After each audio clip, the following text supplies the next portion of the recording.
Spidey really has great spider knitting skills. Like he can make a costume that looks like that. Yeah, stretch like that. Yeah, but like I'm happy that the web shooters are here.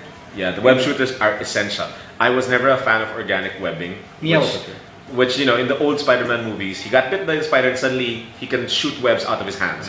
No, in the comics, Spider-Man is a science geek. He makes his own web shooters, and here it happens that way. Yeah, it's quintessential to his character that he's a very smart guy. Yeah, and at least that's there as well. Although there were some parts, this is getting now just a nitpick. I just didn't get there. There's a part where they didn't really show how the spider sense worked this time around. It just happened a bit. Yeah, it didn't clear out, and there were parts where he sees spiders, and then parang I didn't get it. Like, okay, what? He's got a connection with spiders? Yeah. What's up with that? Okay. Right? Okay. Yeah. I thought was a bit weird. What else did I do? Again, for me, the lack of a J. Jonah Jameson is that bugs me. So I just think it's hard. It's a great foil. That's what Jonah is. No matter how good Spider-Man feels, Jonah will bring him down to earth. That's true. I think they should do a Casino Royale.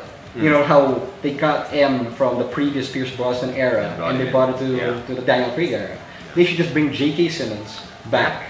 Yep. Because I think he's really it's hard to find someone else, right? You can't. It's difficult. Yeah. So well. There's that. There's the way that Uncle Ben died. Spoiler. You felt bad about that? You thought it was weird? I mean, without the whole without the whole wrestling shtick. Yeah. For me, that's essential Spider-Man. Well, they put in a bit of it. But no, but it really shows that the whole wrestling thing really showed that he was a selfish guy who wanted to be a star. That's how he wanted to use his powers. He didn't want to use it to be better than everybody. He wanted to make money off it as an entertainer. That's true. So that was lost. Yeah. Again, I'm nitpicking already. Right. So there. Take it for what it's worth. Yeah, I mean, they still did it in a way. They still did it in a way that seemed acceptable. But I'll go with it with you. It didn't feel as powerful. Yes. The whole like, he's a selfish bastard. Yeah. Right. Yeah. Here it's just a case of like, hey, you did you're being an idiot, so I'm just gonna be an idiot for you. Yeah. Right? Exactly. That's what happened. Yeah. Here. The pace. It's so amazing how in the first Spider-Man movie, how basically everything happens in like the first 20 minutes. Yeah. Here, they give it time to breathe. Yeah. So that makes I guess it makes it a stronger, makes it stronger. Yeah. And I think that's that's what makes this movie so effective. They really, I can understand why they couldn't bring J. Jonah Jameson in, because it's like there's so many things elements that are there. Yeah. If you bring in J. Jonah Jameson, it's like it's hard to manage that script. Also, I thought initially when I first saw stills of the costume, I thought I wouldn't like it because it's not a classic Spider-Man costume which you see in the first 3 movies. Right. It feels more like an Alex Ross design for the first 3 films that wasn't used. But it works here. Yeah, it works. Really does work because it's close enough to the original yet modern. Yeah. And it's still snazzy enough, and the little touches with lengthening the arms of the legs of the spider are still good. Yeah.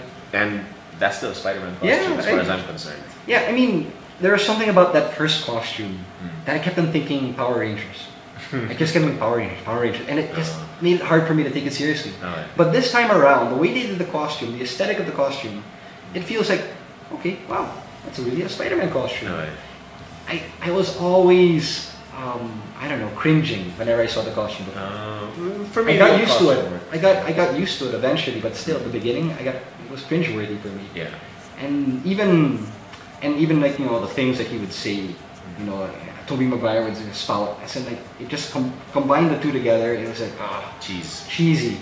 This one, Andrew Garfield just made it feel natural. Yeah. In terms of physique, even he's not like he's not buff. He's not buff. He's just supposed more to be like, skinny high school kid. Yeah. It's like it goes back to the Ultimate Spider-Man look, where he's skinny, gangly looking, but you can see that the muscles are there. Yeah. So he still got that physique, but like a gymnast. Right. And it just works out. Yeah. So then another thing that I like here was even the theme. James Horner, you know, it was more distinct theme compared to Danny Elfman. It was like, you know, it was a Danny Elfman was a and you just can't really even hum to it. Right. This one is like more, maybe not a distinct theme, but yeah, but you know that's my problem with a lot of superhero movies. Right. There's no distinct theme. Right, right. More, it's more. The theme is just the music here is more for emotion. Yeah, I'm always going to complain about those things because I love classic superhero themes like John Williams and Superman, even Batman, or even Danny Elfman's Batman theme. That's why I was happy with how Hans Zimmer has done it with Dark Knight. Right, you know? right, I agree. So I that's my problem with the Marvel superhero movies. As great as they are, there's no orchestra, blaring, there's no really distinct. Yeah, that here's the hero. Yeah, here he is. Here he comes. You know, power up. Take your shot at me because the hero has arrived. Right. That's always going to be a point of contention for me. As much as I love the Iron Man film and as much as I love the Avengers, that's missing. So it's the same here with Spidey. But again, you know, it's just a minor quibble. You know. Take it for what it's worth. The opinion of this guy. For me, I think the best parts really were actually in terms of character. Like I love the whole thing with like I said, Peter Parker and Gwen Stacy. Even the whole arc with Captain Stacy. His search for his parents, and what I like here is that they leave a lot of plots dangling. You know, the mystery about the parents. Okay, spoiler. And even the burglar. They leave it there. Right. And very good script, surprisingly. And wow, this is one of the best Spider-Man movies. I think I'd say it's almost right above Spider-Man 2. Yeah, true. I go there. So for me, I'm giving this an A-. I am also going to give it an A-. Still this year, Avengers has been the best film. So this is right up there. And take it for somebody who wanted to hate it. Hey, this was really good. Very, very good. And if you have the chance to watch it in IMAX, please do, because that will just complete the experience. Oh yeah, it'll blow your mind. Trust me. Truly. Yeah, and now I'm really looking forward to how they do the sequel, because I'm having a feeling that they're gonna. I think that's basically doing just a Batman Begins vibe here. Right? Yeah, true.